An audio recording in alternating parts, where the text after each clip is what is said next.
திவ்யா இங்க healthy conversations வச்சுக்கலாம். உங்களுக்கு எல்லாம் நார்மலா பேசினாலே கேட்க மாட்டேங்குது, அதனாலதான் கத்தி சொல்ல வேண்டியதா இருக்கு. பார்வதிக்கு சரியான ஆள் கிடைச்சிட்டாங்க. அதாங்க நம்ம திவ்யா கணேஷ் கேப்டன் ஆனதான் அதாங்க.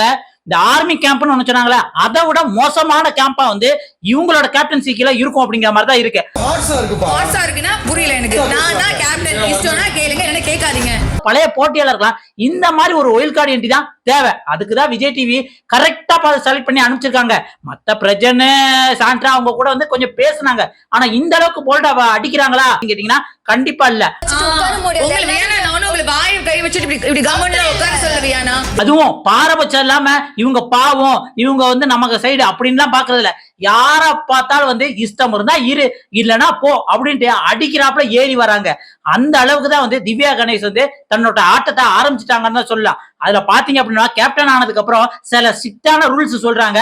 அதுல வியானா வந்து இங்க பாருங்க திவ்யா, எங்க ஸ்கூல் ஸ்டூடெண்ட்ஸ் மாதிரி நடத்தாதீங்க, கையை கட்டிட்டு வாயில வச்சுட்டு இந்த மாதிரி எல்லாம் பேசிட்டு இருக்காங்க அப்படின்னா திவ்யா கோவம் வந்துருச்சு. என்னது அப்படியா நான் நடத்துறேன், உங்களை கையை கட்டிட்டு வாயில வைக்க சொன்னேன்னா, நான் ஒரு கேப்டனா இருந்து நான் சொல்றதை நீங்க கேட்கணும், நீங்க சும்மா குறுக்க பேசக்கூடாது, அதுக்காகத்தான் நான் கொஞ்சம் போல்டா சொல்றேன் அப்படிங்கிற மாதிரி சொல்றாங்க. உடனே பார்வதி நல்லவங்க மாதிரி இருந்துச்சு, இங்க பாருங்க நீங்க தான் ஹெல்தி கான்வர்சேஷன் வச்சுக்கணும் அப்படிங்கிற மாதிரி சொன்னீங்க.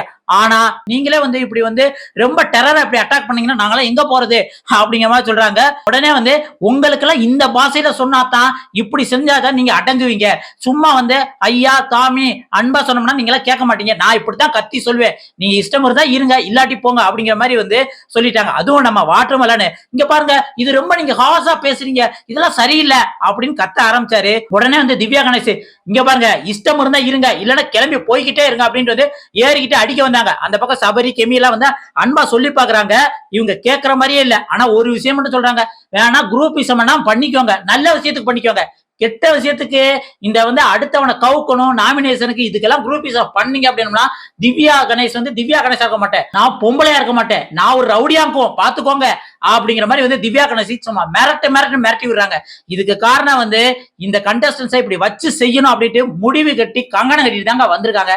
ஆனா இந்த கண்டஸ்டன்ஸ் எல்லாம் அதுக்கேத்தாப்புல சண்டை போட போறாங்களா இல்ல வந்து திவ்யா கணேஷ்க்கு அடங்கி போறாங்களா அப்படிங்கறத பாக்கலாம். ஆனா எனக்கு என்னமோ வந்து வாட்டர் மெலனோ பார்வதி இதுக்கெல்லாம் அடங்கி போற மாதிரி இல்ல. நீ என்ன வேணாலும் பண்ணிட்டு போங்க, நாங்கெல்லாம் இப்படித்தான் இருப்போம், கொஞ்ச நாளைக்கு பாப்போம், 2-3 நாளைக்கு உங்களுக்கு எல்லாம் மரியாதை, கேப்டனா இப்பதானே வந்திருக்கீங்க, ஃபர்ஸ்ட் நாள் இப்படிதான் இருக்கட்டும், டாஸ்க் ஆரம்பிக்கிட்டோம், அதுக்கப்புறம் உங்களை நாங்க வச்சு செய்யறோம் அப்படிங்கிற மாதிரி வந்துதான் இந்த கண்டஸ்டன்ஸ் இருக்காங்க. ஆக மொத்தம் உள்ளுக்கு வந்து இவங்க நல்லவங்க இவங்க கெட்டவங்க எல்லாம் கிடையாது, எல்லாம் பேய்க தான், பேய்க மாத்தி அடிச்சுக்க வேண்டியதா அப்படிங்கிற மாதிரி தான் நம்மளுக்கு தோணுது. நீங்க என்ன நினைக்கிறீங்க? திவ்யா கணேஷ் வந்து வீட்டுக்குள்ள வந்தவனே எல்லாத்தையும் அடக்கி ஆளுவாங்களா, இல்ல இவங்களுக்கு அடங்கி போவாங்களா, இல்ல 2 பேரும் வந்து மாத்தி அடிச்சு மறுபடியும் கேம் வந்து அடுத்த வாரம் வந்து அசிங்கமா போகணும் விஜய் சேதுபதி வாங்கி கட்டுவாங்களா? உங்களுக்கு என்ன தோணுங்கிறத மறக்காம கமெண்ட்ல சொல்லுங்க. அடுத்த ஒரு சூப்பரான வீடியோல சந்திக்கலாம். நன்றி, வணக்கம் மக்களே.